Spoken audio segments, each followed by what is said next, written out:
Bom, boa tarde. Vamos tentar aí fazer uma série de pequenos vídeos para falar um pouco sobre o texto do Walter Benjamin, né, chamado A Modernidade, que eu passei para vocês já 2 semanas atrás. E esse texto basicamente é parte, né, desse livro aqui, né, chamado Charles Baudelaire, um lírico, né,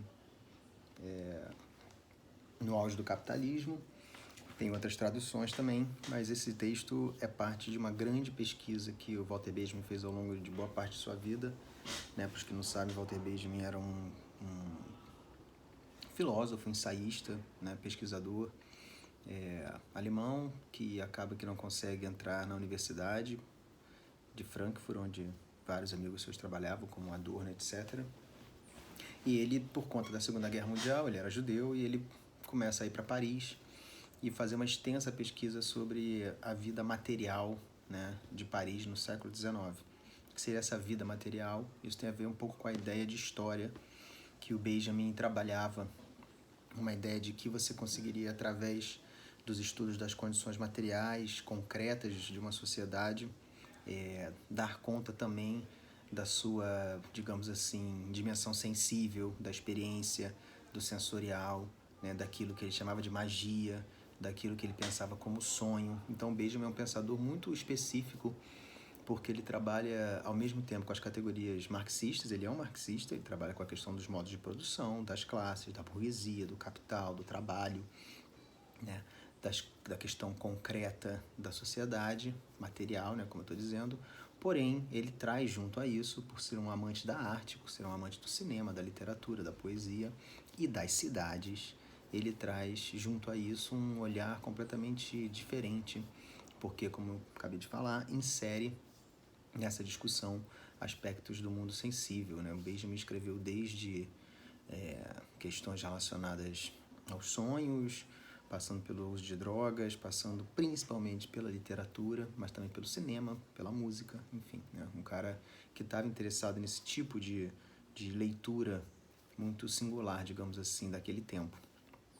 E por que Paris, né? Além de toda a situação, como eu falei, pessoal do Benjamin, de ter que ficar morando e viajando para lá algumas vezes, durante a Segunda Guerra Mundial, o Benjamin também tem um interesse pela cidade parisiense para pensar a sua própria ideia da modernidade, porque, como a gente falou em alguns encontros que parece que já foram anos atrás, né, mas no último mês que passou, nas semanas que passaram, né, a ideia, o que acontecia com aquela cidade naquele momento era uma revolução tanto política quanto urbana, quanto intelectual, estética, né? Paris, até 1848, início da década de 1850, era uma cidade bem, digamos assim, bem precária do ponto de vista do que a gente imagina que é hoje, que a gente sabe que é hoje Paris, né? Uma cidade em que os trabalhadores urbanos, a pobreza, todos faziam parte do cotidiano do centro, né? As classes eram muito mais próximas, os conflitos políticos eram muito mais intensos. Em 1848 ocorre em Paris uma grande revolução, mais uma, né, que tem resultados bem profundos, digamos assim, para o país e para a política do país. E o início da década de 50 existe já, né, um novo imperador, que é o Napoleão III, e que propõe, né, a reforma urbana da cidade através desse engenheiro, que é o Haussmann, e que faz uma grande reforma mostrando uma nova feição da cidade, né? Uma feição organizada, uma feição regulada, né? Onde os fluxos urbanos iam ser muito mais ordenados, porém, para que isso acontecesse, há, obviamente, a expulsão dos trabalhadores e dos mais pobres do centro da cidade para as periferias, fazendo com que a questão social, a questão de classe ficasse muito evidente e que emergisse uma força nova, não tão nova assim, mas que de vez, né, se consolidasse uma força econômica, social, cultural, que era a burguesia, e que de alguma forma produz novos mitos, né? A modernidade está nesse bojo, né, naquele momento da Europa, da segunda metade do século XIX, e também, como eu já falei, a sua crise imediatamente se instala, porque, como a gente vai falar daqui a pouco, a modernidade, na leitura do Benjamin, de Baudelaire e de outros, ela trata justamente desse transitório, né, desses fluxos que não se estabilizam entre um passado e um presente, entre o que é o novo e o que é o antigo, entre a transgressão e a tradição, né?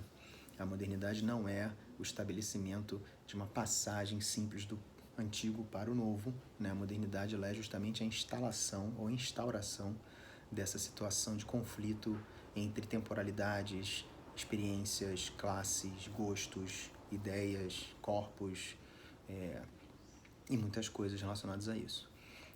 Para fechar esse primeiro vídeo, que eu vou gravar outro, é claro que é muito doido, né? A gente está falando de Paris no século XIX, nesse tempo que a gente está vivendo, inédito para todos nós, de isolamento e de medo, né? de um vírus. Mas pensem, de alguma forma, que o que a gente está discutindo no século XIX era muito parecido no sentido de que as populações mais pobres, as periferias, né, os trabalhadores manuais, os trabalhadores operários, né, as pessoas que não tinham acesso ao capital, apenas a força de trabalho para oferecer aos donos do capital. E eu estou dizendo isso pelos termos da época, ou pelos termos do Benjamin, enfim. Vocês podem pensar outras palavras para falarem disso. Essas populações, elas eram tratadas como se fossem populações infectadas, né? Elas eram vistas como populações que deviam ser afastadas do centro, tanto que se chama muito desse período de políticas higienistas. A ideia de que o mais pobre, a ideia de que as classes mais baixas, elas naturalmente trariam perigo para a saúde pública, perigo para a saúde burguesa, perigo para a circulação nos grandes bulevares ou nos grandes centros urbanos organizados, nos parques, né? Então aí você começa a entender um pouco como é que se constitui essa própria ideia de uma periferia apartada de uma ideia de cultura central, de uma ideia de ordem, de cidade, né? Como se os centros das grandes cidades devessem sempre ser organizados, definidos por uma série de regras, e as periferias, cada um vive como pode, do jeito que pode, né? Então daqui a pouco eu mando mais um vídeo. Obrigado.